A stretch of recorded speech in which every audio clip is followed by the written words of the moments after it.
A história de César Chávez começa em 31 de março de 1927, em Yuma, no estado do Arizona, nos Estados Unidos. Filho de Librado e Joana Chávez, ele nasceu em uma família de origem mexicana que valorizava profundamente o trabalho, a fé e a solidariedade comunitária.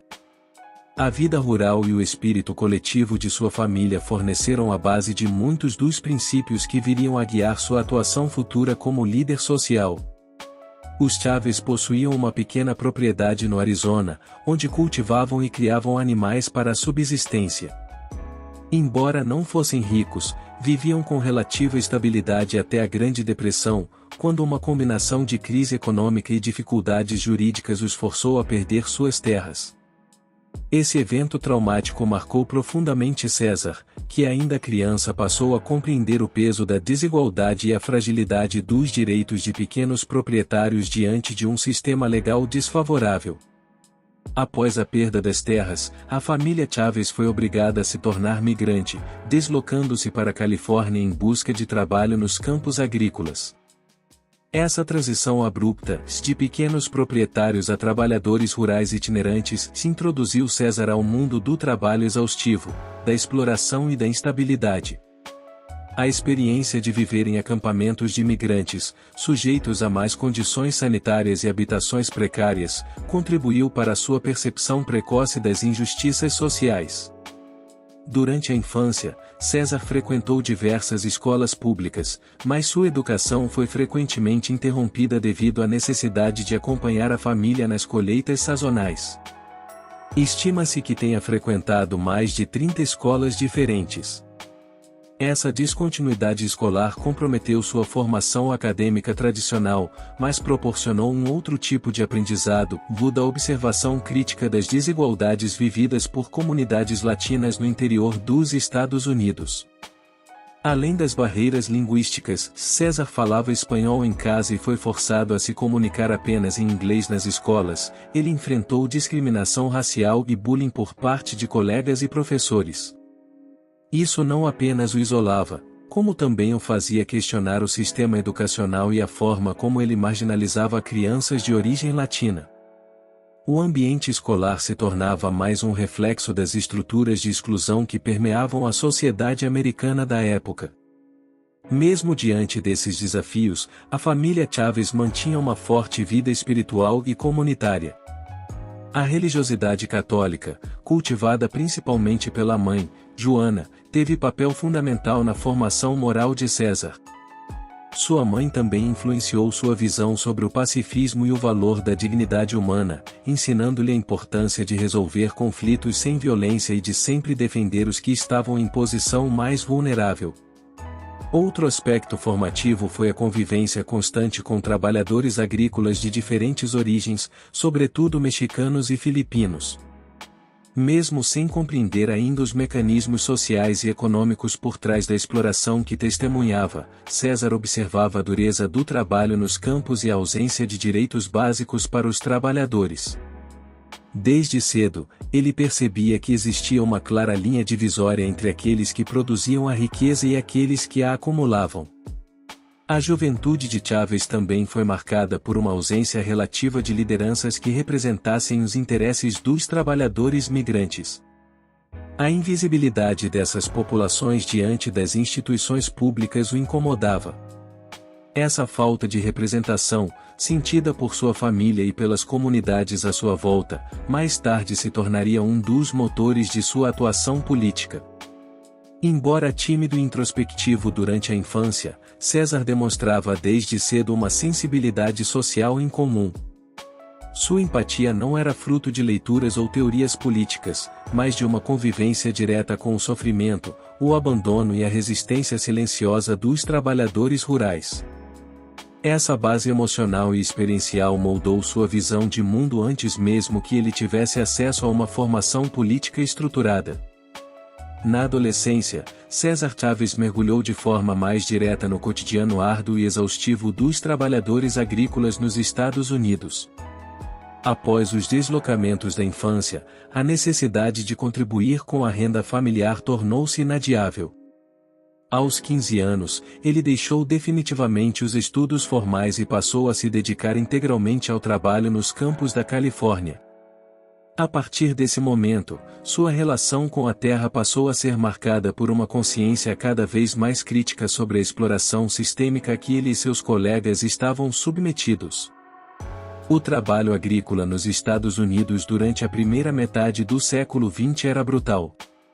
Os trabalhadores migrantes, em sua maioria latinos, viviam sob um sistema que combinava baixos salários, jornadas exaustivas, inexistência de direitos trabalhistas básicos e total insegurança no emprego. Era comum que famílias inteiras se deslocassem constantemente para acompanhar as safras, sem qualquer garantia de moradia digna ou acesso a serviços públicos. Chávez conheceu essa realidade de forma concreta, vivenciando a instabilidade e a desumanização que permeavam o cotidiano rural. As condições físicas do trabalho eram severas. Sob o sol intenso e em jornadas que frequentemente ultrapassavam 12 horas diárias, os trabalhadores realizavam tarefas manuais repetitivas, como capinar, colher frutas ou plantar sementes. Não havia equipamentos de proteção, acesso à água potável em muitos locais ou pausas regulares. Chávez, ainda muito jovem, aprendeu que a produtividade era cobrada como um imperativo absoluto, sem qualquer consideração pelo bem-estar físico e mental dos trabalhadores. Esse ambiente não deixava espaço para erros ou cansaço. Qualquer sinal de fraqueza poderia levar à substituição imediata, já que os empregadores viam os trabalhadores migrantes como peças intercambiáveis em uma engrenagem produtiva impessoal. Essa lógica impiedosa ensinou a Chávez, na prática, que os trabalhadores estavam à mercê da boa vontade dos contratadores, que exploravam sua vulnerabilidade e o medo constante do desemprego. Outro aspecto marcante desse período foi o contato de Chávez com a estrutura social segregacionista que imperava no campo. Os alojamentos destinados aos trabalhadores latinos eram geralmente separados dos espaços reservados a brancos e extremamente precários. Alimentação deficiente, falta de saneamento básico e superlotação eram realidades comuns. As crianças muitas vezes cresciam nesses ambientes sem acesso à educação adequada, perpetuando o ciclo da pobreza e da exploração. Apesar das dificuldades, a vida nos campos também proporcionava formas de resistência silenciosa. Os trabalhadores desenvolviam laços de solidariedade, partilhando alimentos, cuidados e estratégias para lidar com os abusos. Foi nesse convívio que Chávez começou a observar o valor da união, ainda que espontânea, entre os oprimidos. Essa convivência alimentava em sua mente a ideia de que, se organizados, esses trabalhadores poderiam conquistar condições mais humanas. Com o tempo, Chávez passou a desenvolver uma sensibilidade aguda para as microviolências e humilhações cotidianas a que os trabalhadores estavam sujeitos. Ele percebia que o problema não era apenas econômico, mas também cultural e político. Os trabalhadores eram tratados como inferiores, e sua invisibilidade social era reforçada por uma linguagem oficial que os excluía sistematicamente dos direitos básicos. Essa percepção viria a ser central em sua futura atuação como líder sindical. Durante esses anos, Chávez trabalhou em diversos tipos de colheitas, incluindo beterraba, uvas, algodão e frutas cítricas, sempre acompanhando os fluxos migratórios do trabalho agrícola. Essa experiência multifacetada lhe deu uma visão ampla sobre as diferentes formas de exploração dentro do setor. Ele conhecia, em detalhes, tanto os métodos de recrutamento quanto as estratégias de dominação utilizadas pelos grandes empregadores rurais. Ainda sem formação política formal, Chávez começou a refletir sobre as causas estruturais da opressão que enfrentava. Ele passou a ver o trabalho agrícola não apenas como uma atividade de subsistência, mas como um campo de batalha simbólico, onde se reproduziam desigualdades sociais históricas. Essa tomada de consciência, alimentada pela prática diária, foi essencial para moldar sua futura abordagem organizativa, baseada no conhecimento direto das dores e necessidades dos trabalhadores. O despertar político de César Chávez não se deu de forma abrupta, mas como resultado de um processo gradual de conscientização alimentado pelas experiências concretas de injustiça que ele testemunhou ao longo de sua juventude. O ponto de inflexão veio no início dos anos 1950, quando Chávez foi recrutado para trabalhar como organizador comunitário na Community Service Organization, CSO, uma entidade voltada ao empoderamento cívico de latinos nos Estados Unidos. Esse convite marcou a transição de um trabalhador silencioso para um articulador ativo de mudanças sociais.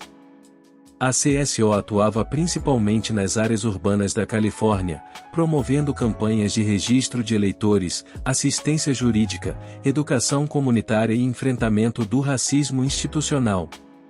O trabalho com a organização abriu a Chávez um novo horizonte, e ele passou a entender que mudanças sociais podiam ser conquistadas por meio da organização popular e da ação política coordenada. Ele também percebeu que os problemas enfrentados pelos trabalhadores rurais faziam parte de um quadro mais amplo de exclusão racial, econômica e política. Sob a mentoria de Fred Royce, um dos fundadores da CSO, Chávez desenvolveu habilidades essenciais de organização comunitária, escuta ativa, construção de confiança, mobilização de base e educação política. Royce lhe ensinou que nenhuma transformação social é duradoura sem o envolvimento direto da população afetada. Chávez absorveu esse princípio com intensidade, reconhecendo o poder contido nas experiências e na voz dos pobres, até então ignorados pelas instituições políticas. Durante a década de 1950, Chávez percorreu centenas de comunidades latinas na Califórnia, muitas delas formadas por ex-trabalhadores rurais. Ele passou a ter contato com os dilemas enfrentados por famílias que haviam migrado para as cidades, mas que continuavam marginalizadas. A segregação urbana, o analfabetismo político e o medo de autoridades governamentais, especialmente entre imigrantes indocumentados, se limitavam o acesso dessas pessoas aos direitos civis mais básicos. Essa realidade reforçou em Chávez a convicção de que o trabalho de base era essencial para quebrar o ciclo da opressão. Mesmo reconhecendo a importância das lutas urbanas, Chávez sentia uma inquietação crescente com o abandono dos trabalhadores rurais pela própria CSO. Ele propôs, em diversas ocasiões, que a organização estendesse suas atividades ao campo, onde as violações de direitos humanos eram mais severas e menos visibilizadas. No entanto, a liderança da CSO via essa ideia como inviável, temendo conflitos com os interesses econômicos da elite californiana e uma dispersão de recursos organizacionais. Essa divergência estratégica levou Chávez a um dilema pessoal.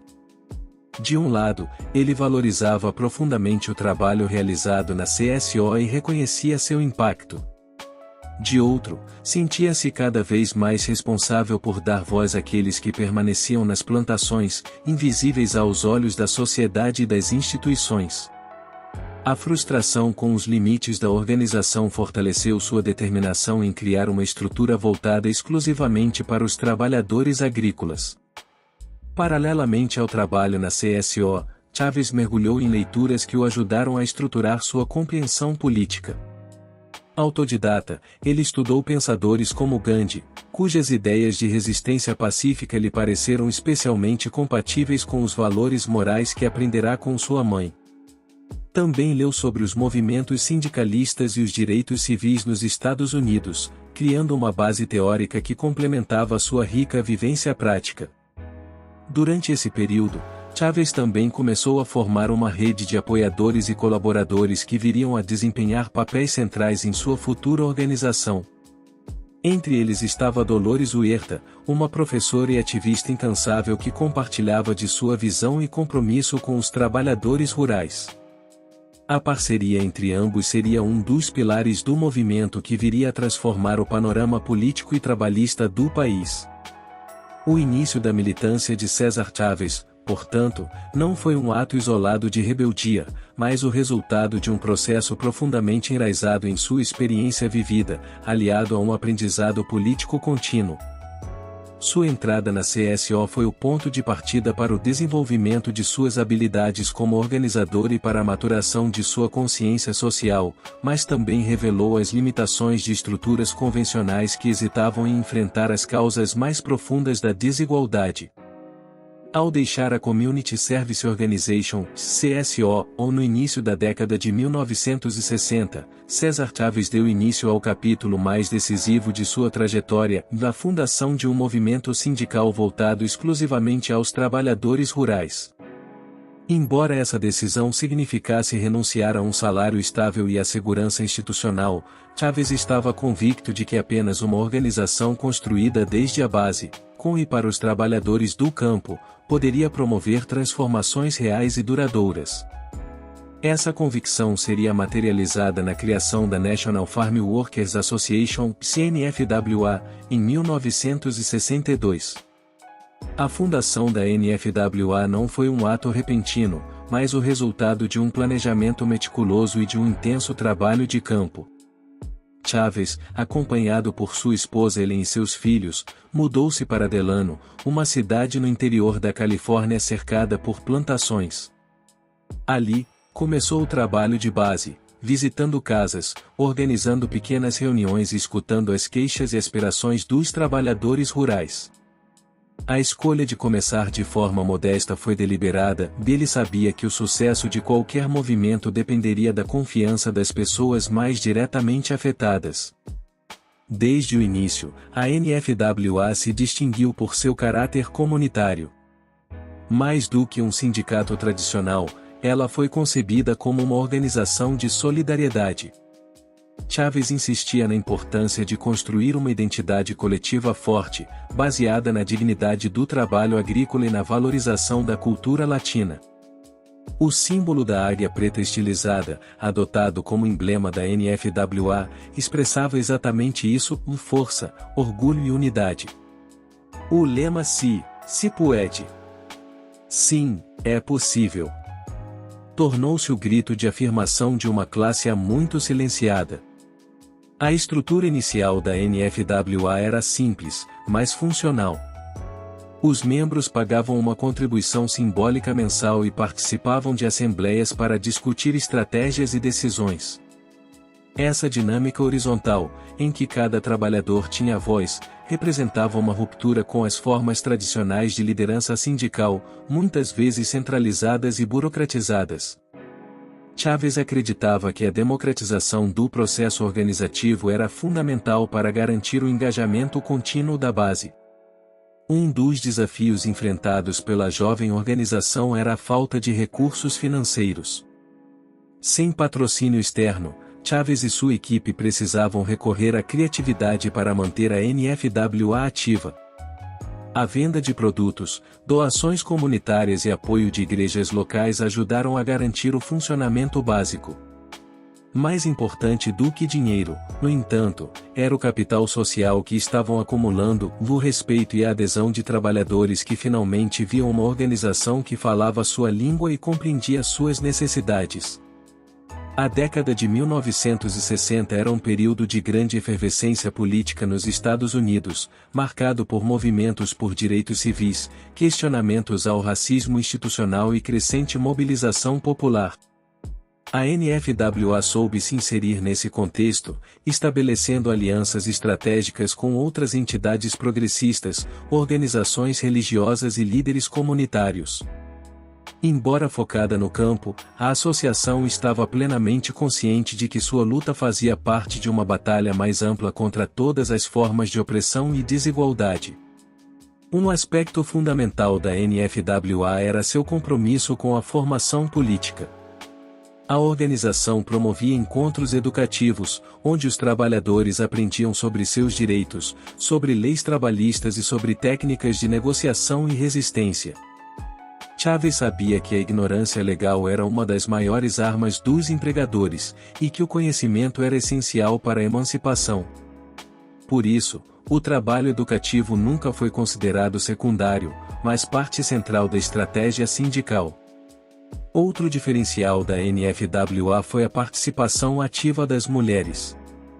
Diferentemente de muitas estruturas sindicais da época, em que a liderança era majoritariamente masculina, a NFWA abriu espaço para o protagonismo feminino.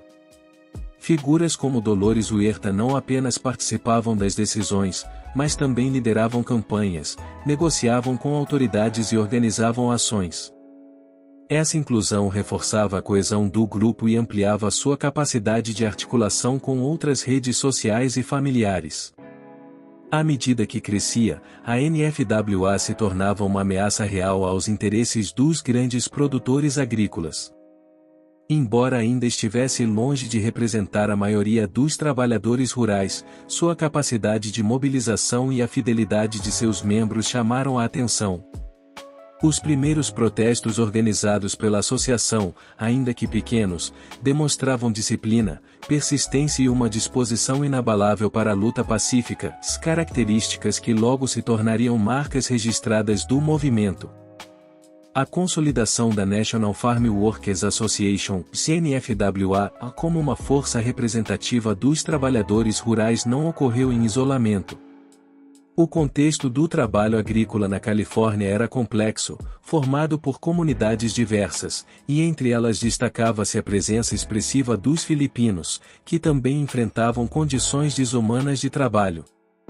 O ano de 1965 marcou uma virada decisiva na trajetória do movimento quando a NFWA uniu forças com a Agricultural Workers Organizing Committee, AWOC, composta majoritariamente por trabalhadores filipinos. Essa aliança estratégica redefiniu a luta sindical no campo e ampliou exponencialmente seu impacto. O AWOC já atuava na defesa dos trabalhadores rurais filipinos, que historicamente sofriam com racismo, discriminação e exploração laboral. Liderado por ativistas como Leury Tlion, o sindicato possuía uma longa trajetória de resistência, ainda que pouco visibilizada fora de suas comunidades. Assim como a NFWA, o AWOC operava com poucos recursos, mas com profundo enraizamento entre seus membros. Ambos os grupos compreendiam que a fragmentação étnica entre os trabalhadores era uma barreira à sua emancipação coletiva. O estopim para a fusão foi a greve da uva de Delano, iniciada em setembro de 1965 pelos membros do AWOC. Exigindo aumento salarial e melhores condições de trabalho, os filipinos decidiram interromper a colheita das uvas, desafiando os poderosos produtores da região. Sabendo que sozinhos teriam dificuldades para sustentar a paralisação, buscaram o apoio da NFWA. Esse convite foi um gesto histórico de solidariedade interétnica e de consciência de classe. A resposta de César Chávez e da NFWA foi imediata, e eles decidiram aderir à greve, não apenas em apoio, mas como coautores do movimento. Essa decisão marcou o início de uma colaboração inédita entre trabalhadores latinos e filipinos, superando décadas de divisão cultural e organizacional. A fusão prática dos dois grupos resultou na criação, em 1966, da United Farm Workers, UFW, que combinava os quadros da NFWA e do AWOC sob uma liderança conjunta. Essa união representou um avanço tático e simbólico para o movimento dos trabalhadores rurais. Ao unificar suas ações, os dois grupos passaram a ter maior poder de negociação e visibilidade pública. A aliança também funcionou como um exemplo de solidariedade entre diferentes comunidades marginalizadas, demonstrando que a luta por justiça trabalhista poderia ser também um caminho para superar preconceitos étnicos e promover um verdadeiro multiculturalismo político. A greve, fortalecida pela fusão, ganhou amplitude nacional. O boicote às uvas, organizado como parte da estratégia de pressão, transformou-se em uma campanha de alcance continental. A partir dessa união, a UFW conseguiu mobilizar consumidores, igrejas, universidades e organizações de direitos civis em várias partes dos Estados Unidos. A luta deixou os campos da Califórnia e passou a habitar também os corredores do poder político e os corações da opinião pública. A convivência entre as lideranças do AWOC e da NFWA não foi isenta de desafios. Diferenças culturais, de comunicação e até de estilo organizacional precisaram ser negociadas. Contudo, o compromisso com a causa comum sempre prevaleceu. Chávez e Itlion aprenderam a valorizar as contribuições específicas de cada grupo e a promover o respeito mútuo. A UFW tornou-se, assim, um espaço de aprendizado político coletivo. A atuação conjunta também favoreceu a profissionalização da luta sindical no campo. Combinando as experiências prévias das duas organizações, a UFW passou a investir em formas mais sofisticadas de mobilização, em treinamentos para organizadores, estratégias jurídicas, campanhas de mídia e ações não violentas coordenadas. A fusão trouxe diversidade de habilidades, ampliando a capacidade de resistência do movimento. O impacto dessa união foi sentido diretamente na capacidade de negociação com os grandes produtores. Pela primeira vez, os empregadores se viram diante de um sindicato com base multiétnica, disciplinado, articulado nacionalmente com apoio político crescente. Essa nova configuração gerou temor nas elites agrícolas, mas também obrigou setores do poder a reconhecerem a legitimidade da UFW como representante dos trabalhadores do campo. A Marcha de Delano a Sacramento, realizada em 1966, foi um marco emblemático na história do movimento liderado por César Chávez. Mais do que uma simples demonstração de força, a marcha representou uma estratégia cuidadosamente planejada para atrair atenção nacional à luta dos trabalhadores rurais e pressionar diretamente o governo da Califórnia. Foi um evento de natureza simbólica e prática, que consolidou a imagem da United Farm Workers, UFW, como um movimento legítimo, disciplinado e profundamente enraizado nos princípios da não-violência e da organização popular. A decisão de realizar a marcha surgiu como uma forma de intensificar a greve das uvas, ainda em curso, e de ampliar seu impacto para além dos campos agrícolas. Chávez e sua equipe entenderam que o movimento precisava transcender o espaço físico das plantações e conquistar o coração da opinião pública americana. A ideia era simples, mas poderosa, caminhar cerca de 480 quilômetros, desde Delano até a capital do estado, Sacramento, denunciando ao longo do caminho as condições degradantes de trabalho nas lavouras e exigindo reformas estruturais. Ao anunciar a marcha, a UFW mobilizou trabalhadores, estudantes, líderes religiosos e voluntários. Não era apenas uma jornada física, mas um ato de resistência moral e cívica. Cada parada da marcha era aproveitada para realizar reuniões públicas, missas, comícios e encontros educativos, nos quais se discutiam os objetivos do movimento e se coletava apoio da população local. Essa dinâmica transformou a marcha em uma espécie de caravana pedagógica, que promovia a consciência política por onde passava. Chávez, consciente do poder das imagens e da narrativa, cuidou de cada detalhe. Os participantes marchavam com disciplina, portando faixas, cartazes e símbolos da UFW, como a águia negra. A presença de sacerdotes católicos e de figuras respeitadas da sociedade conferia legitimidade à ação. Em uma época em que muitos protestos eram associados à desordem ou à violência, a marcha transmitia um contraste impactante em trabalhadores pobres, marchando pacificamente, pedindo dignidade. A escolha de Sacramento como destino final não foi aleatória. Como sede do governo da Califórnia, a cidade simbolizava o poder político que há décadas ignorava as reivindicações dos trabalhadores do campo. Ao levar a marcha até as portas da legislatura estadual, a UFW pretendia forçar os governantes a reconhecerem a gravidade da situação e a se posicionarem publicamente.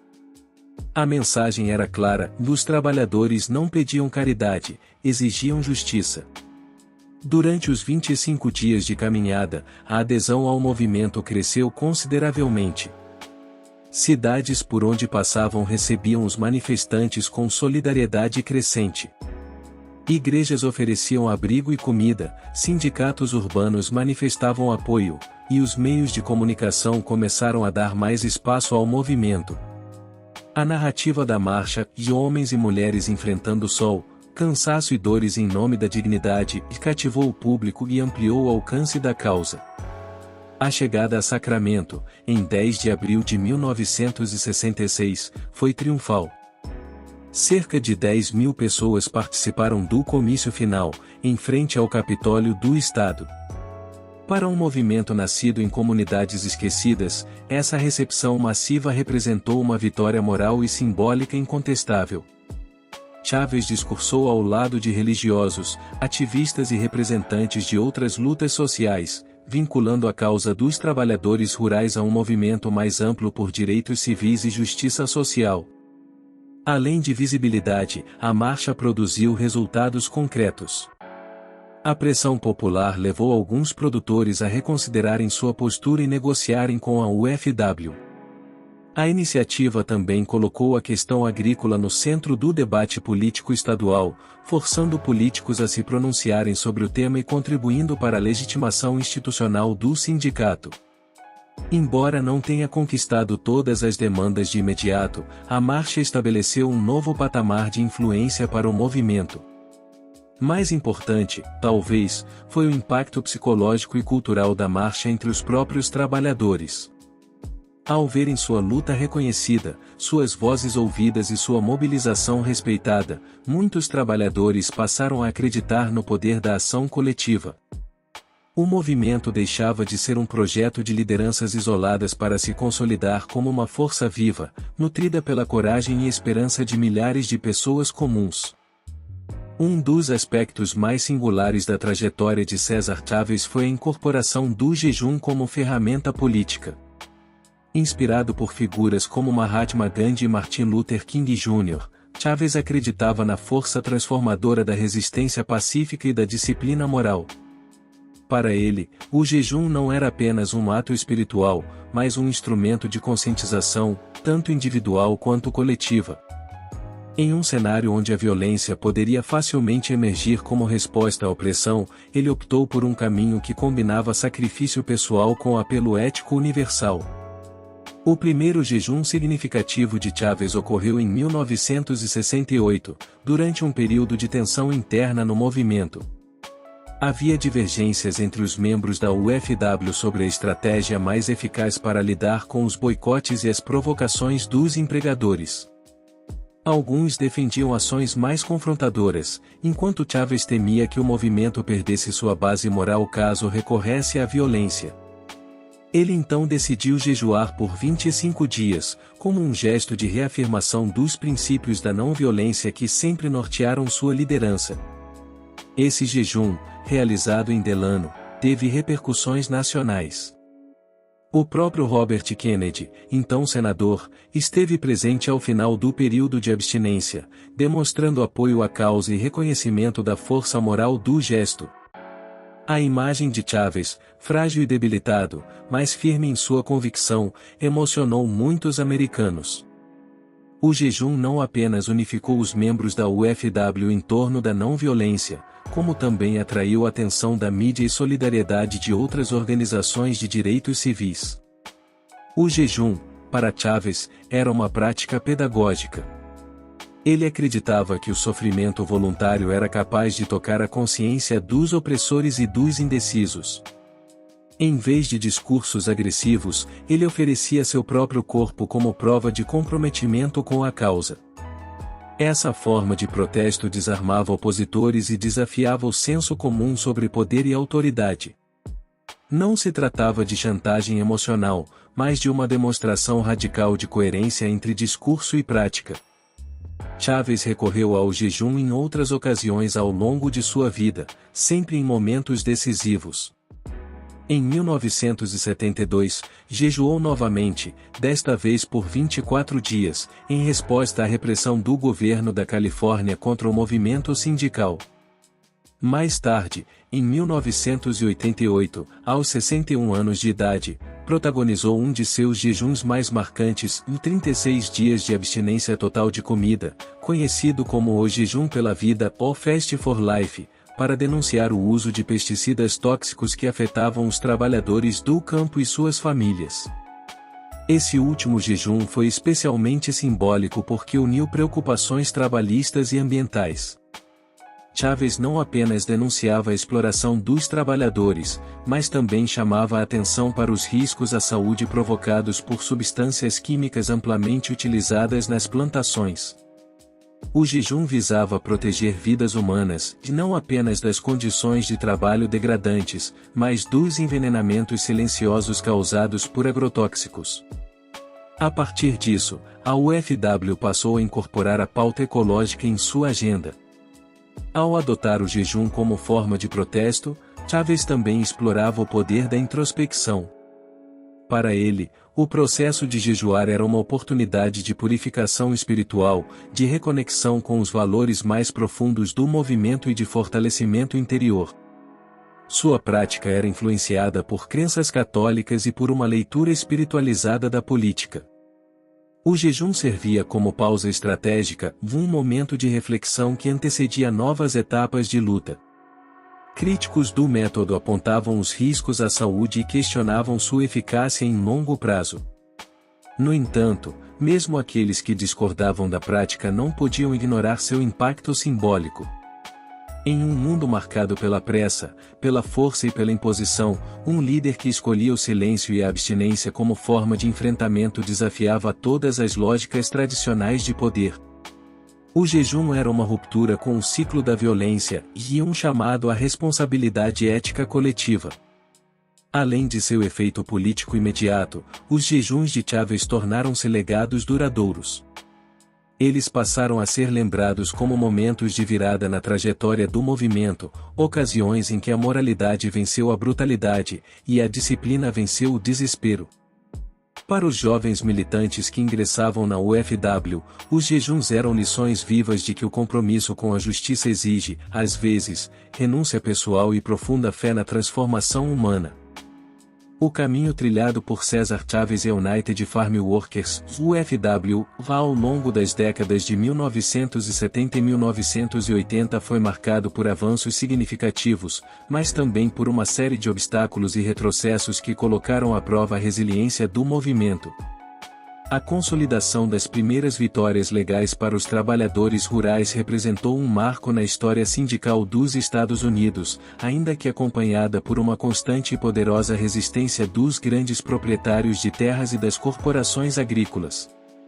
Uma das maiores conquistas legais da UFW foi a aprovação da Lei das Relações Trabalhistas Agrícolas da Califórnia, California Agricultural Labor Relations Act, (AURA), em 1975. Essa legislação histórica reconheceu formalmente o direito dos trabalhadores rurais à sindicalização, à negociação coletiva e à proteção contra represálias. Pela primeira vez, o Estado estabelecia uma agência pública para mediar os conflitos entre empregadores agrícolas e trabalhadores, criando um marco regulatório para um setor até então largamente negligenciado pelas leis trabalhistas nacionais. A promulgação da AURA foi resultado direto de anos de mobilização, pressão política e engajamento popular liderado por Chávez e seus aliados. No entanto, sua implementação revelou os limites da letra da lei quando confrontada com os interesses econômicos enraizados. Muitos produtores se recusaram a reconhecer os resultados das eleições sindicais organizadas sob a nova legislação, adotando estratégias jurídicas e operacionais para atrasar acordos ou deslegitimar a atuação da UFW. Nesse cenário, a resistência patronal assumiu formas cada vez mais sofisticadas. Em vez de enfrentamentos diretos, muitos empregadores passaram a contratar empresas especializadas em quebrar sindicatos, promovendo campanhas internas para desmoralizar lideranças e intimidar trabalhadores. Houve também o uso de práticas como demissões seletivas, repressão encoberta e estímulo à formação de sindicatos alternativos, muitas vezes falsamente independentes, mas alinhados aos interesses dos empregadores. Outro desafio constante foi a expansão da mecanização agrícola, que alterava o perfil do trabalho no campo e diminuía a dependência da mão de obra tradicional. Embora os avanços tecnológicos fossem inevitáveis, sua adoção frequentemente visava minar a capacidade de mobilização dos trabalhadores, substituindo grupos organizados por máquinas e contratos terceirizados, menos sujeitos à atuação sindical. Isso exigiu da UFW uma reavaliação contínua de suas estratégias e objetivos. Ademais, a crescente contratação de trabalhadores temporários estrangeiros, e em especial sob programas de vistos sazonais, enfraqueceu a base de apoio da UFW. Muitos desses trabalhadores, vulneráveis à deportação e a abusos, enfrentavam barreiras linguísticas e jurídicas que dificultavam sua sindicalização. A legislação migratória, combinada com a pressão econômica, tornou-se uma aliada tácita da resistência patronal, alimentando a precarização da mão de obra rural. As dificuldades internas da própria UFW também se tornaram evidentes. Com o crescimento do sindicato e a complexificação de sua estrutura, surgiram disputas internas sobre a direção do movimento, a distribuição de recursos e o equilíbrio entre ativismo social e gestão institucional. A liderança de Chávez, embora carismática, foi por vezes criticada por seu estilo centralizador e por sua relutância em delegar funções operacionais a novas lideranças. Apesar disso, não se pode subestimar as vitórias concretas alcançadas nesse período. Milhares de trabalhadores rurais passaram a contar com contratos coletivos, benefícios básicos como pausas regulamentadas, acesso à água potável, aumento salarial e proteção contra abusos. Em diversas regiões da Califórnia, a presença da UFW forçou mudanças substanciais nas condições de trabalho e contribuiu para a valorização da mão de obra agrícola. O movimento também obteve reconhecimento institucional crescente. Personalidades políticas, universidades e organizações de direitos civis passaram a apoiar publicamente a UFW, incorporando suas pautas em agendas mais amplas. A imagem de Chávez como símbolo da luta por justiça social foi consolidada nacionalmente, ainda que a organização enfrentasse perdas territoriais e retrocessos pontuais. À medida que a década de 1980 avançava e os anos 1990 se aproximavam, César Chávez entrava em uma nova fase de sua vida e liderança, marcada não apenas pela continuidade da luta, mas também pela reflexão sobre o caminho percorrido. Os últimos anos de sua trajetória revelaram um líder comprometido, mas também sobrecarregado pelas exigências crescentes de um movimento que havia ultrapassado seu tamanho original e entrado no campo da institucionalização. Nesse período, o legado de Chávez começou a se consolidar, ao mesmo tempo em que vozes críticas surgiam, questionando aspectos da condução interna da United Farm Workers, UFW. Um dos desafios mais notáveis enfrentados por Chávez nos anos finais foi a dificuldade em adaptar a estrutura da UFW a um cenário sindical mais complexo. Com o tempo, o sindicato foi perdendo força em algumas regiões e enfrentando estagnação em termos de filiação. Muitos trabalhadores sentiam-se desconectados da liderança central, e o modelo de organização fortemente centrado em Chávez dificultava a renovação interna. A ausência de mecanismos amplos de tomada de decisão coletiva tornou-se uma fragilidade organizacional evidente. As críticas internas, embora minoritárias, apontavam para um certo autoritarismo na liderança de Chávez. Alguns ex-membros da UFW afirmaram que o movimento, sob seu comando, se tornará excessivamente ideológico e menos prático em relação às necessidades cotidianas dos trabalhadores. Havia queixas sobre o afastamento das bases, decisões tomadas sem ampla consulta e um certo culto à personalidade em torno do fundador. Tais críticas não visavam deslegitimar sua contribuição histórica, mas sinalizar que o movimento necessitava evoluir estruturalmente para sobreviver. Apesar desses desafios, Chávez permaneceu incansável em sua missão de defender os mais vulneráveis. Nos anos finais, ele dedicou especial atenção às campanhas contra o uso de pesticidas nas lavouras, conectando a luta trabalhista com preocupações ambientais e de saúde pública. Essa ampliação temática mostrou sua capacidade de enxergar a interligação entre justiça social e sustentabilidade ecológica, antecipando debates que só ganhariam força global décadas mais tarde. Chávez também compreendia a importância da memória e da educação política. Nesse sentido, intensificou seus esforços para formar novas gerações de líderes, ainda que de maneira limitada. Estabeleceu vínculos com instituições acadêmicas, deu palestras em universidades e participou de eventos que discutiam os direitos civis em uma perspectiva mais ampla. Via na juventude uma esperança de continuidade, mesmo sabendo que a mística que cercara os primeiros anos da UFW já não era mais suficiente por si só para mobilizar em massa. Seu falecimento, em 23 de abril de 1993, em São Luís, Arizona, gerou grande comoção nacional. A morte de Chávez marcou o fim de uma era, mas também funcionou como catalisador para a revisão de seu legado. O funeral contou com a presença de milhares de pessoas, incluindo autoridades, trabalhadores rurais e líderes de movimentos sociais. O silêncio solene da cerimônia contrastava com a intensidade da luta que ele protagonizou por décadas. Sua ausência física tornou-se um símbolo poderoso da urgência em manter viva a chama da organização coletiva. Nos anos que se seguiram, o legado de Chávez passou a ser celebrado amplamente. Foram erguidos memoriais, escolas receberam seu nome, e sua figura entrou para os livros didáticos como uma das mais importantes lideranças sociais dos Estados Unidos. Em 2014, o então presidente Barack Obama proclamou o dia 31 de março e data de nascimento de Chávez como feriado comemorativo federal, o Cesar Chavez Day, reforçando sua importância como ícone nacional de justiça e igualdade.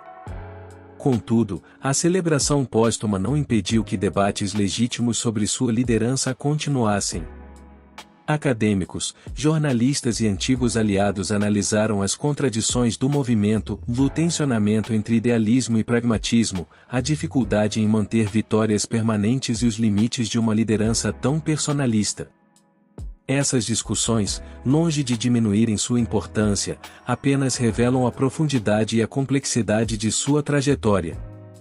A UFW, mesmo com sua força reduzida em relação aos anos áureos, continua ativa e engajada em campanhas por melhores condições de trabalho, direitos dos imigrantes e justiça ambiental. O espírito de Chávez permanece presente, não como uma figura estática de veneração, mas como inspiração dinâmica para novas formas de militância.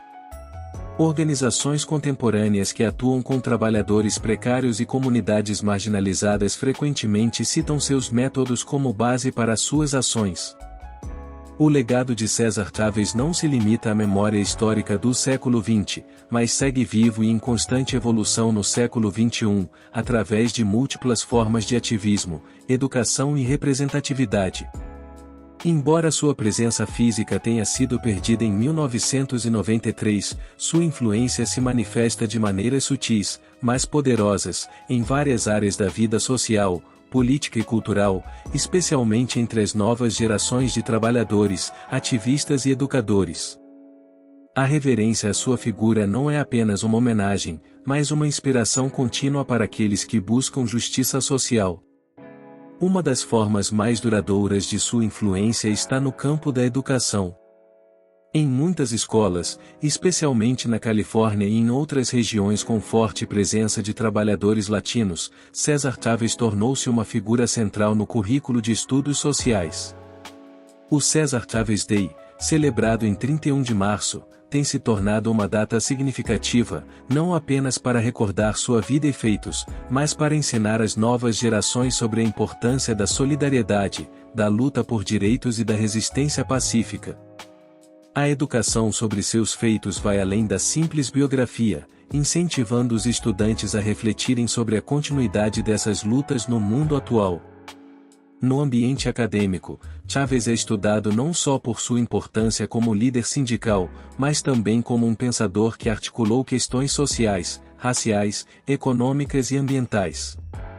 Sua habilidade em conectar a luta dos trabalhadores rurais com movimentos mais amplos por justiça social, direitos civis e proteção ambiental faz de sua vida um campo fértil para o estudo interdisciplinar. As faculdades e universidades, especialmente nas áreas de ciências sociais, estudos latino-americanos e direito, frequentemente incluem suas estratégias e sua filosofia no currículo, analisando como seus métodos podem ser aplicados a desafios contemporâneos. Além disso, a Fundação Cesar Chavez, criada em 1993, continua a desempenhar um papel crucial na promoção do ativismo e da educação para os direitos dos trabalhadores. A Fundação realiza programas educacionais que buscam formar jovens líderes nas comunidades latinas, especialmente aqueles que possuem um histórico de pobreza ou marginalização. Os programas incluem bolsas de estudo, cursos de formação política e oficinas sobre justiça social, direitos trabalhistas e mobilização comunitária. A missão da Fundação é manter vivo o espírito de Chávez, promovendo a conscientização sobre os problemas atuais que afetam as comunidades rurais e os imigrantes. No campo do ativismo, a inspiração de Chávez se mantém vibrante. A ideia de resistir pacificamente, de lutar sem recorrer à violência, ainda é um dos principais pilares de várias organizações que buscam mudanças sociais. Movimentos modernos, como os que lutam pelos direitos dos imigrantes, pelos direitos dos trabalhadores temporários e pela justiça ambiental, frequentemente citam Chávez como fonte de inspiração. Seu compromisso com o boicote econômico e com o uso estratégico da greve de fome, por exemplo, foi retomado em diversos momentos por ativistas contemporâneos que buscam sensibilizar a opinião pública para as condições de trabalho e as políticas migratórias. Além disso, a representatividade latina na política e em outras esferas de poder foi profundamente influenciada pela luta de Chávez. Seu trabalho ajudou a abrir portas para uma maior participação dos latinos na política dos Estados Unidos, especialmente em estados com grandes populações de imigrantes, como a Califórnia, Texas e Arizona. Políticos de origem latina, como o ex-senador Bob Menendez e a ex-deputada Nancy Pelosi, reconheceram publicamente a influência de Chávez em suas próprias trajetórias políticas. Sua ênfase na importância da voz latina, não apenas como uma voz de protesto, mas como uma voz de liderança política, ajudou a pavimentar o caminho para essa nova geração de representantes. O ativismo de Chávez também ressoou fortemente na luta por direitos civis nos Estados Unidos, especialmente no que diz respeito à busca por um tratamento igualitário para as comunidades minoritárias. Sua forma de ativismo, que combinava resistência direta com um apelo moral, influenciou movimentos como Black Lives Matter, que busca combater o racismo sistêmico e a violência policial contra os afro-americanos. Embora os focos de luta sejam distintos, os princípios de Chávez, de não violência, organização coletiva e liderança ética, ainda servem como fundamentos para diversos movimentos contemporâneos que buscam justiça e igualdade. Além do ativismo político e educacional, a representatividade cultural de Chávez também teve um impacto profundo. Ele se tornou uma figura emblemática não apenas para os latinos, mas para todos os grupos oprimidos que buscavam por representatividade e voz. A literatura, a música e o cinema também refletiram seu impacto. Filmes, livros e documentários que narram sua vida e o movimento da UFW ajudaram a consolidar sua imagem como um herói da justiça social. A obra La Causa e o filme O César Chávez, The American Hero são apenas dois exemplos de como sua história foi contada para novas gerações, garantindo que seu legado se mantivesse atual e acessível. No entanto, a interpretação de seu legado não é unânime. Como em qualquer figura histórica, o impacto de Chávez é multifacetado, e algumas vozes críticas apontam que, ao concentrar a luta nos direitos dos trabalhadores agrícolas, ele teria negligenciado outras questões mais amplas de classe e raça que também precisavam de atenção. Além disso, a centralização de sua liderança, conforme mencionado anteriormente, gerou discussões sobre os limites de sua estratégia organizacional. Contudo, mesmo essas críticas refletem o peso da história de Chávez, uma vez que a discussão sobre sua figura se tornou parte do próprio processo de análise da luta por justiça social nos Estados Unidos.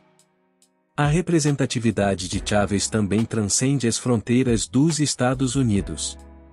No México e em outras partes da América Latina, ele é reconhecido como um símbolo de resistência contra a exploração e de solidariedade com as lutas trabalhistas e campesinas. Sua conexão com as comunidades de imigrantes, especialmente os mexicanos, continua a ser uma ponte entre os dois países. O movimento dos trabalhadores agrícolas nos Estados Unidos, alimentado pela luta de Chávez, inspirou lutas semelhantes em outros países da região, refletindo a universalidade de sua mensagem. Por fim, o século XXI tem visto uma contínua valorização do pensamento e da ação de César Chávez. Sua ênfase na união, no poder da educação popular e na resistência sem violência permanece extremamente relevante.